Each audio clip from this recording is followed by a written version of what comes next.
You wake up at 3 a.m., and it hits you like a cold wave, that gnawing feeling in your chest.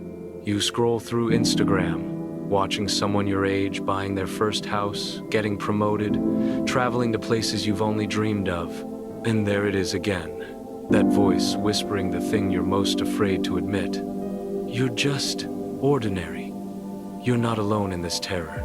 In fact, you're part of the most anxious generation in human history, desperately trying to outrun the specter of mediocrity.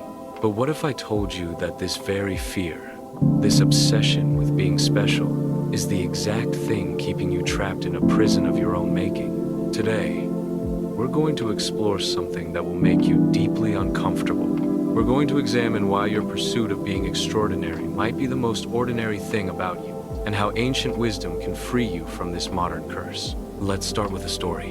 In the year 161 AD, a man became the most powerful person on earth. Marcus Aurelius, Emperor of Rome, commanded legions, controlled vast territories, and held the lives of millions in his hands. By any measure, he was exceptional. Yet, in his private journal, what we now call meditations, he wrote something that would shock most people today. Remember that very little disturbs the balance of life.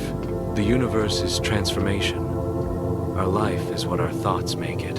Here was the most powerful man alive, reminding himself that he was just a small part of something larger, that his importance was largely an illusion, that his thoughts, not his achievements, determined his peace. But we've forgotten this wisdom. We live in what I call the specialness trap, a cultural delusion that tells us we must be unique, successful, and remarkable to have value. Social media feeds us a constant stream of highlight reels. Self-help gurus promise we can all be the exception. Parents tell children they're special from birth. We've created a world where being average feels like failure. Here's the uncomfortable truth. The moment you started believing you needed to be special, you began suffering. Think about it. When did you last feel genuinely content? Probably not while comparing yourself to others or chasing the next achievement. It was likely during a simple moment, laughing with friends, reading a good book, watching a sunset. These ordinary moments, these mediocre experiences, are where actual happiness lives. The Stoics understood something we've forgotten. The pursuit of external validation is a losing game. Marcus Aurelius wrote, "How much trouble he avoids who does not look to see what his neighbor says or does." He wasn't advocating for isolation. He was pointing toward freedom. But there's something even deeper here. The German philosopher Friedrich Nietzsche, often misunderstood as promoting superiority, actually warned against this exact trap. He spoke of slave morality, not referring to actual slavery, but to the psychological enslavement that comes from defining yourself through others' opinions. When you desperately need to be special, you've made others the masters of your self-worth. Nietzsche proposed something radical.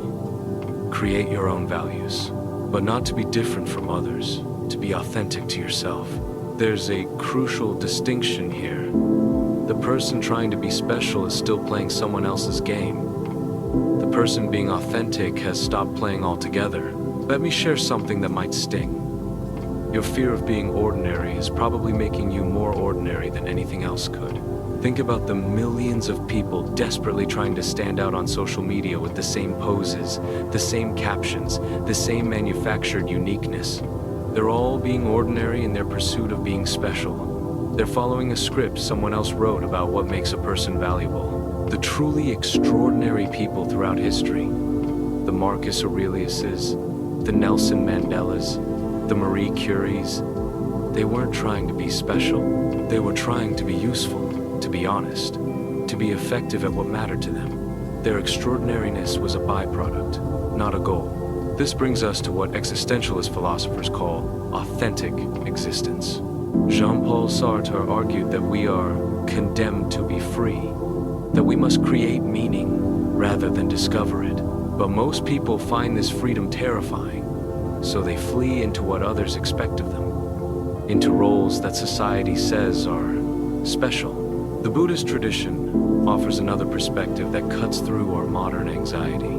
The concept of no self suggests that the very self you're trying to make special is largely an illusion. You are not a fixed entity that needs to be improved or made remarkable. You are a constantly changing process, interconnected with everything around you.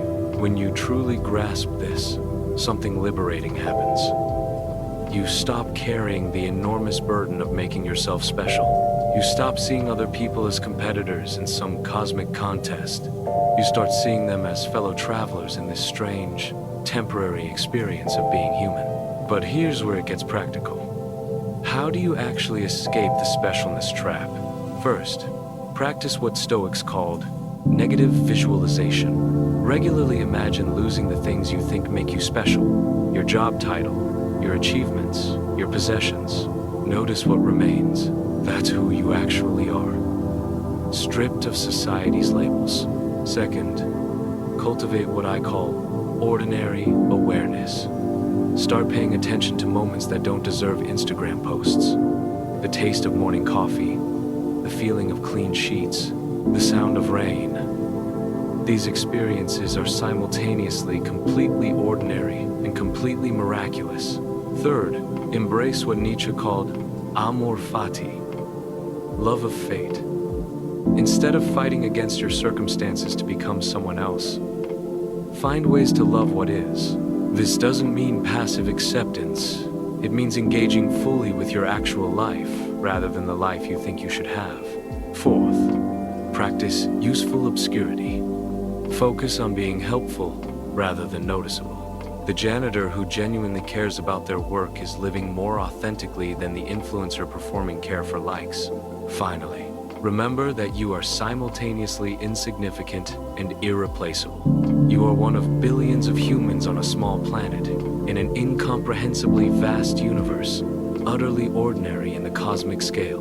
But you are also the only person who will ever see the world through your exact combination of experiences, thoughts, and feelings, utterly unique in your perspective. The ancient Chinese sage Lao Tzu wrote, "The sage does not attempt anything very big, and thus achieves greatness." This isn't about lowering your standards. It's about understanding that greatness and specialness are different things. Greatness comes from depth, not height. From authenticity, not performance. From connection, not comparison. From being fully present to your ordinary, extraordinary, completely unremarkable, absolutely precious human experience. As you go through your week, I want you to try something. Instead of asking, how can I be special? Ask, how can I be real? Instead of, how do I stand out? Ask, how do I fit in? Not to society's expectations, but to the natural flow of existence itself. You might discover something shocking. The moment you stop trying to be special, you become it. Not because you've achieved something extraordinary, but because you've remembered something that was true all along. That your existence itself, ordinary as it may seem, is the most extraordinary thing that will ever happen to you. The fear of being ordinary isn't just destroying your peace, it's blinding you to the miracle of being human at all. Maybe it's time to open your eyes.